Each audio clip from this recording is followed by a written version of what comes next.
Sir ఇక్కడ disorder అంటే నాకు ఒక డౌట్ వస్తుంది. ఆయన ఈ కేసులన్నీ తప్పించుకోవడానికి నాకు పర్సనాలిటీ డిజార్డర్ ఉందని చెప్పేసి మతి స్థిమితం లేక ఈ లిక్కర్ కుంభకోణం చేశాను.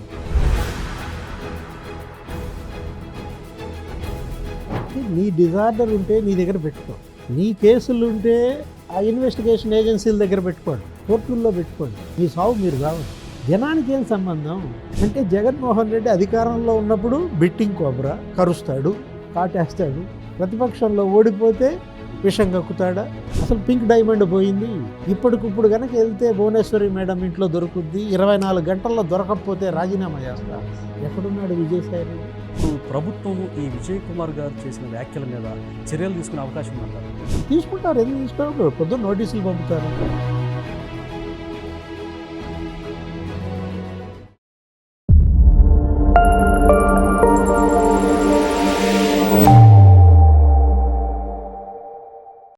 నమస్తే, వెల్కమ్ టు థింక్ ఆంధ్ర.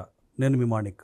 గతంలో మనం చూసాం, జగన్మోహన్ రెడ్డి గారి పాలనలో ఒక సామాజిక వర్గం మీద నిలువెత్తు విషాన్ని నింపుకొని రాష్ట్ర రాజధాని అమరావతిని కమ్మరావతి అంటూ, అంటే కమ్మ సామాజిక వర్గం మీద ఆయన విషాన్ని ఆయన వెదజల్లారు. ఆయన మాత్రమే కాదు, ఆయన అనుచరులు అనుయాయులు మొత్తం కూడా అన్యాయంగా బేస్లెస్ వాదనలు చేశారు.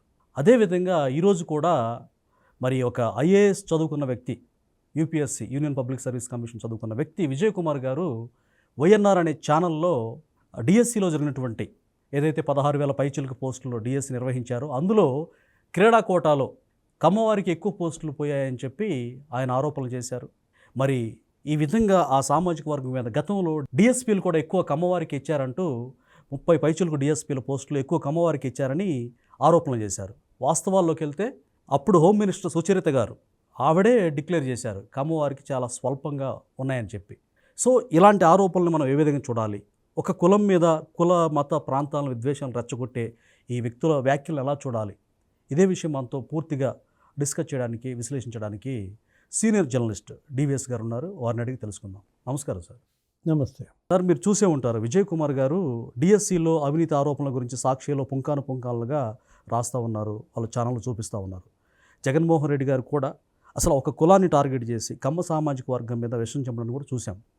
కానీ ఒక ఐఏఎస్ కూడా ఈ విధంగా, అంటే జగన్మోహన్ రెడ్డి గారి మీద ఉన్నటువంటి ఆ ప్రేమ వాత్సల్యం తెలియదు కానీ బేస్లెస్ ఆరోపణలు చేశారు.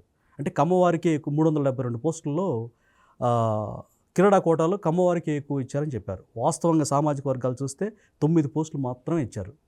తర్వాత ఆ వీడియోని డిలీట్ చేశారు. వైఎన్ఆర్ నరసింహారావు అనే ఆయన గతంలో ఆయన ఏబిఎన్లో సుదీర్ఘకాలం పనిచేశారు సీనియర్ జర్నలిస్ట్గా. అసలు ఈ టోటల్గా ఈ ఎపిసోడ్లో మనం ఏ విధంగా అర్థం చేసుకోవాలి? ఈ వ్యాఖ్యలు ఎలా చూడాలంటారు? అంటే అదొక డిజార్డర్, ఒక పర్సనాలిటీ డిజార్డర్. అంటే ఇప్పుడు caste hatred disorder, region hatred disorder, లేకపోతే రిలిజియన్ హేట్రెడ్ డిజార్డర్. అన్ని డిజార్డర్లు care of address Jaganmohan Reddy. లేకపోతే అదొక కాంటేజియస్ అంటూ వ్యాధిగా మొత్తం అందరికీ ఆ జబ్బును అంటించాడు. ఈ డిజార్డర్ జబ్బుని తన పార్టీలో ఎంతమందికి అంటించాడు అంటే ఇవన్నీ వస్తున్నా దీంట్లో. అంటే కరోనా వైరస్ని మించి ఈ డిజార్డర్ ఇవాళ ఈ క్యాస్ట్ వైరస్ ఎట్లా విద్వేషం, ఇప్పుడు ద్వేషించే మానసిక రుగ్మతలు ఇవన్నీ కూడా ఇప్పుడు మనం చెప్పుకున్నది. ఇప్పుడు కులం కళ్ళతో ఒక వ్యాధిని చూస్తారా? ఇప్పుడు కరోనా అదొక జబ్బు, అదొక వ్యాధి, ప్రపంచాన్ని గడగడలాడించింది. కరోనాని కమ్మరోనా అన్నారు. ఎవరా అన్నది? తమ్మినేని సీతారాం. శాసనసభ స్పీకర్గా పనిచేసిన ఆయన నోటి వెంట ఆ మాటలు వచ్చాయంటే స్టేట్ ఎలక్షన్ కమిషనర్ ఎస్ఈసి అసలు ఆ అధికారి ఒక సీనియర్ ఐఏఎస్ని కులం కళ్ళతో చూడొచ్చా? ఇప్పుడు రమేష్ కుమార్ ఆయన ఉద్దేశించి చంద్రబాబు సామాజిక వర్గం అయింది ఒకటేనంటూ ఎలా ఎలక్షన్ కమిషనర్ను కూడా కులం కళ్ళతో చూశారు. అసలు జడ్జిని కూడా ఏది కులం కళ్ళతో చూడటం. ఈ కరోనాతో అంటించి వీళ్ళని వేధించాలని చెప్పి, చంపాలని చెప్పి అన్నారు. అంటే ఒక ప్రాంతాన్ని, ఒక రీజియన్ని కూడా కులం కళ్ళతో చూడటం. అదే మీరు అన్నది ఇంట్రోలో అమరావతి కమ్మరావతి.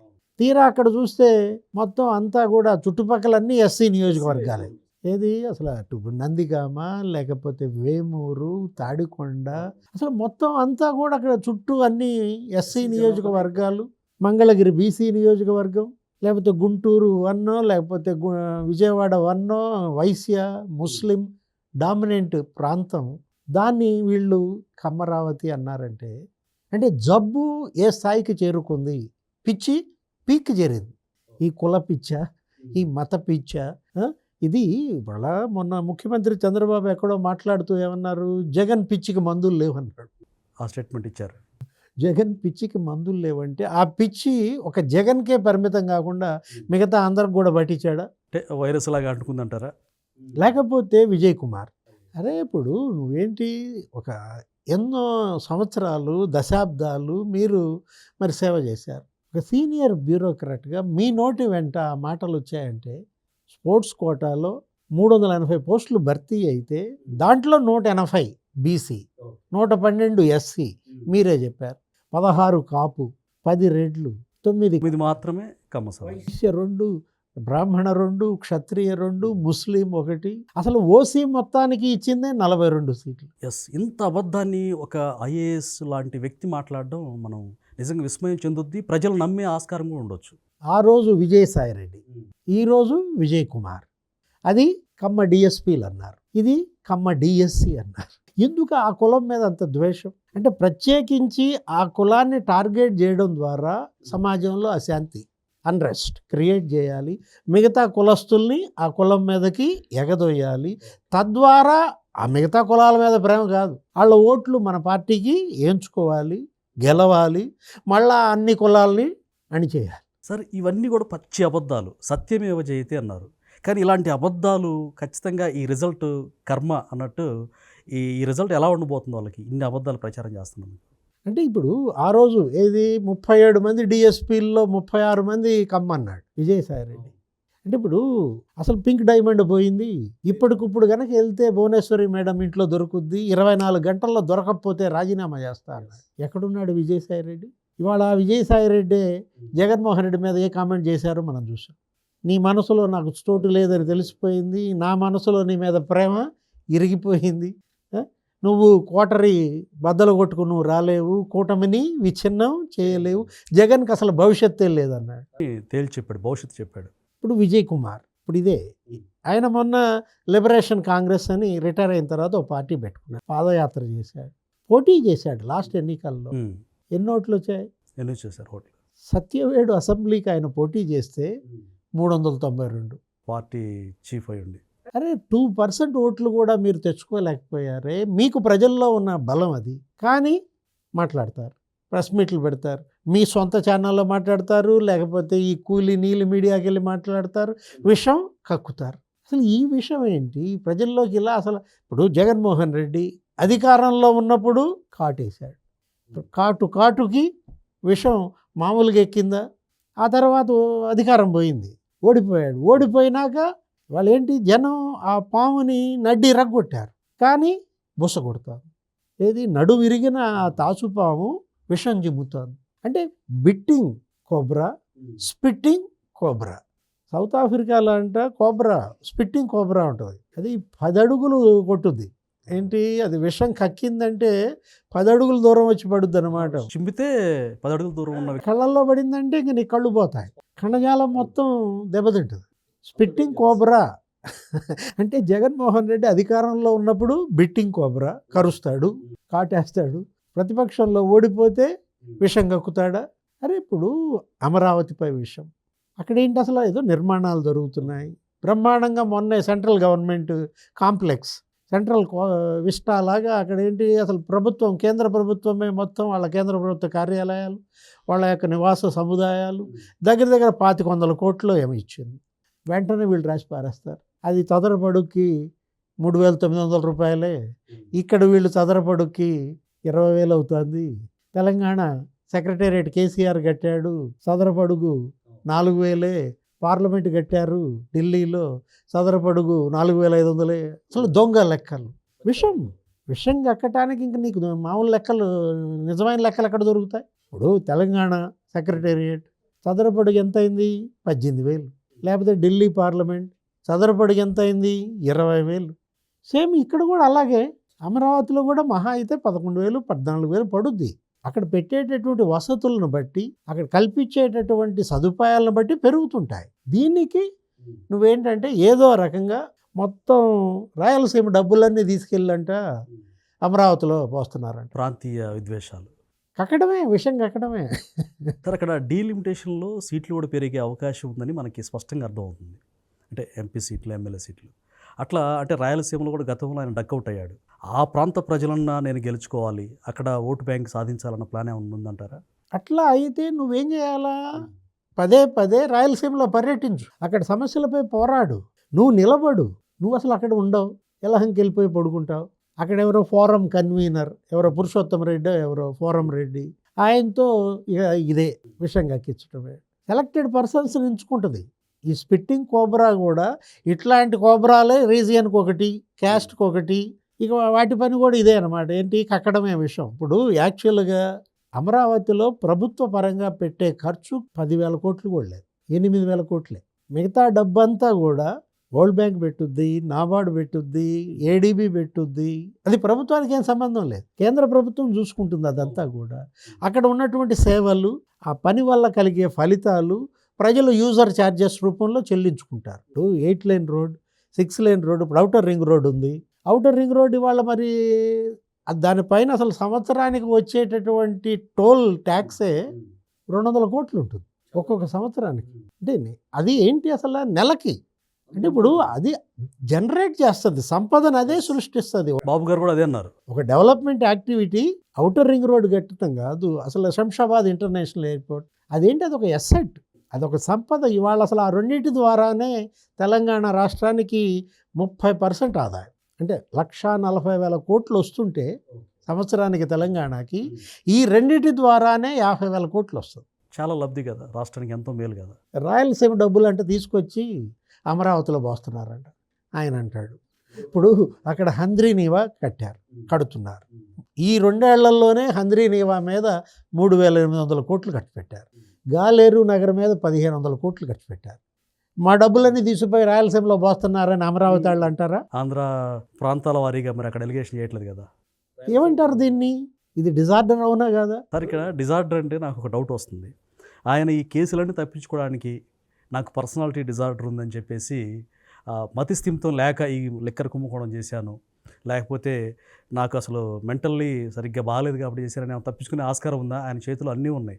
అంటే లీగల్ టీం ఉంటుంది, డాక్టర్స్ ఉన్నారు, ఇట్లా ఏమన్నా కోర్టులు కూడా ఏమన్నా మోసపుచ్చే ఆస్కారం ఉందంటారా? అంటే నీ డిజార్డర్ ఉంటే నీ దగ్గర పెట్టుకో, నీ కేసులు ఉంటే ఆ ఇన్వెస్టిగేషన్ ఏజెన్సీల దగ్గర పెట్టుకోండి, కోర్టుల్లో పెట్టుకోండి, మీ సావు మీరు సావండి. జనానికి ఏం సంబంధం? జనాన్ని ఎందుకు నువ్వు ఇబ్బంది పెడుతున్నావు? ఇవాళ ప్రశాంతంగా ఉంది రాష్ట్రం, బ్రహ్మాండంగా అభివృద్ధి జరుగుతోంది, పెట్టుబడులు వస్తున్నాయి, ఉద్యోగాల కల్పన జరుగుతోంది. అసలు నీకు మొత్తం రోడ్ల నిర్మాణం, లేకపోతే ఎయిర్పోర్ట్ల నిర్మాణం, పోర్టుల నిర్మాణం, ఇన్ఫ్రాస్ట్రక్చర్ 3 లక్షల కోట్లతో జరుగుతుంది. ఒట్టి రోడ్ నెట్వర్క్ 1,00,000 కోట్లు, ఒట్టి రైల్ నెట్వర్క్ 1,30,000 కోట్లు, ఎయిర్ కనెక్టివిటీ, పోర్ట్స్ బేస్డ్ ఎకానమీగా ఇన్ని రకాల ఆంధ్రప్రదేశ్ ఈ 2 ఏళ్లలో ఇంత అద్భుతమైన ప్రగతి సాధిస్తుంటే వచ్చే పెట్టుబడులు రాకుండా కులచిచ్చు పెట్టడం, ఇదే ఏది క్యాస్ట్ హేట్రెడ్ డిజార్డర్.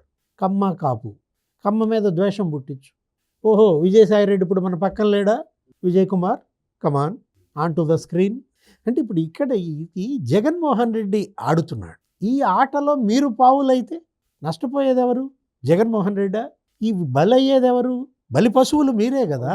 ప్రభుత్వ అధికారులు కూడా జైలుకి వెళ్ళారు కదా, ఐఏఎస్లు ఐపీఎస్లు కూడా. ఇక్కడ రేపొద్దున కేసు పెడతారు, ఏది కమ్మపై ద్వేషం పుట్టించి సమాజంలో అశాంతి సృష్టించి ఈ ఇతర కులస్తులందరినీ కూడా కమ్మ మీదకి ఎగదోస్తున్నారు. ఎస్, ఆల్రెడీ కమ్మ కార్పొరేషన్ చైర్మన్ ఆల్రెడీ ఈయన మీద కంప్లైంట్ రేజ్ చేయడానికి ప్రయత్నిస్తున్నట్టుగా వార్తలు వస్తున్నాయి సార్. పెడతారు, ఏం జరుగుద్ది? విజయ్ కుమార్ని మరి విచారణకు పిలుస్తారు, ఆ ఛానల్ వాళ్ళని పిలుస్తారు. ఎందుకు ఇదంతా అవసరమా? ఇప్పుడు అతను ఏదో మొన్న వివరణ కూడా ఇచ్చాడు నిన్న. ఏంటి, నేనేదో క్యాజువల్గా అడిగాను, ఆయన చెప్పాడు, ఆ తర్వాత నేను ఫోన్ చేశాను, ఇదంతా యూట్యూబ్లో వెళ్ళిన తర్వాత నేను ఫోన్ చేస్తే నాకు డిఎస్సి కాదు ఏపీపీఎస్సిలో వచ్చింది సమాచారం, ఆ అభ్యర్థులు చెప్పారని చెప్పారు అంటూ మళ్ళీ ఏదో మెల్లి. చదువుకున్న వ్యక్తి అలా మాట్లాడవచ్చు సార్, ఆ క్రెడిబిలిటీ దెబ్బతింటారు కదా అసలు. ఉంటేగా, ఇప్పుడు ఏదైనా ఉంటే ఇది పోతుందనే భయం బెంగ ఉంటుంది. అసలు ఏమీ ఇప్పుడు క్రెడిబిలిటీ లేని వాళ్ళకి ఇంకా పోయేదేముంది? వెంట్రుక. అంటే వస్తే కొండ, పోతే వెంట్రుక అన్నట్లుగా ఇక్కడ ఆ ప్రొఫెసర్ నాగేశ్వర్ ఆయన వాడారు. ఆయన వాడేసి అక్కడ అది అసలు మామూలుగా 15-20 రోజులు. భ్రష్టు పుట్టింది. ఆయన ఉన్న ఇమేజ్ అంతా పోయింది. అంటే అంత పెద్ద విశ్లేషకుడు అని చెప్పేసి పేరున్న వ్యక్తికి జగన్మోహన్ రెడ్డికి ఊడిగం చేయడం ఏంటని అందరూ అంటే డైవర్ట్ చేయటం. ఇలాంటి వాటి ద్వారా ప్రజల దృష్టిని అభివృద్ధి మీద ఉంచకూడదు, సంక్షేమం మీద ఉంచకూడదు, జరుగుతున్నటువంటి ఇన్ఫ్రాస్ట్రక్చర్ డెవలప్మెంట్ మీద ప్రజలు ఆలోచించకూడదు. ఆలోచిస్తే మళ్ళీ కూటమికి మార్కులు వేస్తారు, దాన్ని ఆదరిస్తారు. అంటే ఇప్పుడు మెగా డిఎస్సి సక్సెస్ఫుల్గా బ్రహ్మాండంగా జరిపారు. 16,000 టీచర్ పోస్టులు ఇచ్చారు. మళ్ళా రేపు ఇంకో డిఎస్సి పెడుతున్నారు, ఇంకో 4,000 పోస్టులతో. జాబ్ క్యాలెండర్ ఇచ్చారు 10,000 పోస్టులతో. 60,000 పోస్టులు ప్రభుత్వ రంగంలో ఇచ్చారు. ఒక 9 లక్షల పోస్టులు ప్రైవేట్ రంగంలో ఇస్తున్నామన్నారు. వచ్చేసే ఆల్రెడీ గ్రౌండ్ అయ్యాయి ఇన్వెస్ట్మెంట్స్. ఇంతగా ఎంప్లాయ్మెంట్ జరుగుతోంది. డెవలప్మెంట్ పోలవరం బ్రహ్మాండంగా డయాఫ్రమ్ వాళ్ళు అయిపోయింది. ఆ విదేశీ సంస్థలు వచ్చి పరిశీలించాయి. అసలు వచ్చే పుష్కరాల్లోపు ఫస్ట్ ఫేజ్ కంప్లీట్ చేయాలని బుల్లెట్ స్పీడ్తో వెళ్తోంది కన్స్ట్రక్షన్. ఇవాళ క్యాపిటల్, అమరావతి నిర్మాణం, అన్ని భవనాలు నిర్మాణం కంప్లీట్ అయిపోయాయి. హైకోర్టు సీజే వచ్చి శంకుస్థాపన చేసుకున్నారు. అసెంబ్లీ నిర్మాణం అన్నీ కూడా. అసలు నిన్న ట్వీట్ చేశాడు లోకేష్, వర్షంలో కూడా పనులు ఆగట్లేదు బ్రో, మీరేదో ట్రోల్ చేసుకుందాం అనుకుంటే మీకు పని లేకుండా పోయింది. అంటే ఇప్పుడు ఇంత బాగా కట్టుబడి, లేకపోతే కన్స్ట్రక్షన్, ప్రజలకు పని, చేతి నిండా పని, ఇలా జరుగుతుంటే డీవియేట్ చేయాలి, డిస్టర్బెన్స్ క్రియేట్ చేయాలి, డిస్ట్రక్షన్ చేయాలి. ఇదే అతను నమ్ముకున్నది. ఏంటి? డీవియేట్ చేయండి. ప్రొఫెసర్ నాగేశ్వర్ మీరు అక్కడ పెట్టి ప్రెస్ మీట్, అక్కడ వదలండి ఒక వీడియో, కొట్టు చేస్తారు. రీజియన్ మధ్య తెలంగాణ, ఆంధ్ర. లేకపోతే విజయ్ కుమార్ నువ్వు వదిలి ఒక వీడియో, కమ్మ. అంటే ఏంటంటే ఇక్కడ ఒక పెద్ద స్కెచ్, ఒక భారీ స్కెచ్ చేశారు. రాబోయే 3 ఏళ్ళు ఇప్పుడు వాళ్ళు పెట్టుకున్నారు ఒక టార్గెట్. ఈ 3 సంవత్సరాల్లో ఎట్టి పరిస్థితుల్లో పరిపాలన సాగనివ్వకూడదు. వచ్చే పెట్టుబడులు అడ్డుకోవాలి, జరిగే ఉపాధి కల్పన జరగనీయకూడదు. ఇది వాళ్ళు తీసుకున్నటువంటి టార్గెట్. ప్రజలు ఇవాళ చైతన్యవంతులు కావాలి. ఎక్కడికక్కడ వాళ్ళే తిప్పి కొట్టాలి. ఇదేదో ప్రభుత్వ పననో, ప్రభుత్వ బాధ్యతగా ఇది వదిలేయకూడదు. ప్రభుత్వం చెప్పాల్సింది చెప్పొద్ది. ఇప్పుడు సెక్రటరీ కోన శశిధర్, అజయ్ జైన్, భరణి ప్రెస్ మీట్లు పెట్టి వివరాలు, వాస్తవాలు వెల్లడిస్తూ ఉన్నారు. అంతా లేచిపోయింది. ఏది? వాళ్ళెంత బంతులు వేసినా దెబ్బకి సిక్సర్లు కొట్టి పారేశారు వీళ్ళు. ఇక్కడ ప్రజలేంటి? వాళ్ళు మేల్కోవాలి, చైతన్యవంతులు కావాలి. ఎక్కడ రాయలసీమలో రౌండ్ టేబుల్ కాన్ఫరెన్సులు నిలదీయాలి. ఇది తప్పు, మీరు ఇలాంటివి చేయకూడదు, ఇట్లా మీరు బురద జల్లద్దు. ఇక్కడ గుంటూరులో, లేకపోతే రాజమండ్రిలో, విశాఖపట్నంలో ఈ ప్రాంతీయ చిచ్చు, లేకపోతే ఈ మత విద్వేషాలు, ఇక్కడ personality disorder, caste hatred disorder అన్నాము, రీజియన్ హేట్రెడ్ డిజార్డర్ అన్నాము, రిలిజియన్ హేట్రెడ్ డిజార్డర్, ఇట్లా అన్ని జబ్బులతో జగన్ ఇవాళ మరి పాపం రోగి. పాపం అనుకోవాల్సిందే. ఏంటి ఇప్పుడు ఇవాళ మరి జగన్ రోగం కుదిర్చే వైద్యులు ఎవరు? జనమే. మందులు లేవు అని చంద్రబాబు ముఖ్యమంత్రి అనగానే జనమే తయారు చేస్తారు మందు. కరోనాకే మందు తయారు చేసిన వాళ్ళు జగనోరాక మందు తయారు చేయరా? సార్, చివరిగా ఇంకో మాట. ఇప్పుడు ప్రభుత్వం ఈ విజయ్ కుమార్ గారు చేసిన వ్యాఖ్యల మీద చర్యలు తీసుకునే అవకాశం ఉందంటారు? తీసుకుంటారు. ఎందుకు తీసుకోవడం? పొద్దున్న నోటీసులు పంపుతారు. ఏదది 41 నోటీసులు ఉన్నాయి కదా, అవి పంపిస్తారు. వాళ్ళు విచారణకు పిలిపిస్తారు, పలానా రోజు రమ్మంటారు, వెళ్తారు, విచారణ ఎదుర్కొంటారు. కాకపోతే ఒకటి, ఏది? దీనివల్ల ఇవాళ ప్రజల్లో ఏది నిజం, ఏది అబద్ధం, ఎవరు మంచి, ఎవరు చెడు. హంస పాలుని పాలుగా చేస్తుంది, నీరుని నీరుగా చేస్తుంది, పాలని తీసుకుంటుంది, నీటిని వదిలేస్తుంది. ఇక్కడ హంస ఎవరు? జనమే హంసలు. Thank you sir. నమస్తే.